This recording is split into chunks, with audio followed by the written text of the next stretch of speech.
Hey there, it's Rusty Nelson, your college art professor, and we're talking watercolor today. It's going to be a short session today because it's Christmas Eve and I know everybody's busy prepping for the evening for tomorrow's big dinner. So I know you have a lot on your hands and you don't really have a lot of time to spend today on talking watercolor. So I do wish everybody a Merry Christmas and a Happy New Year, and I'm looking forward to the new year and the new things and hopefully the new things that'll be going on the channel. I did post on Saturday a harbor scene with boats in it, sunsets, clouds, all the stuff. It was from a viewer photo. He was asking whether or not I would be interested in doing a tutorial using his photo so he could follow along. So I've done it so everybody can follow along with it.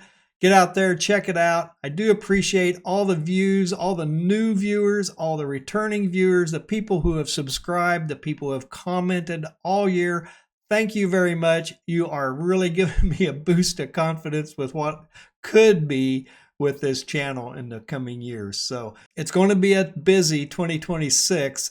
With me retiring in May and making transitions into a new state. So I hope you do stay tuned and watch that transition. I'm going to definitely document some of that as I make my way from a working stiff into a retired former faculty member, a professor emeritus. That's it. Doesn't that sound fancy? So anyway, I'm looking forward to all of that, and it should be a fun time that we're going to have in the coming years. So again, Merry Christmas, Happy New Year, and I look forward to seeing you next year talking watercolor.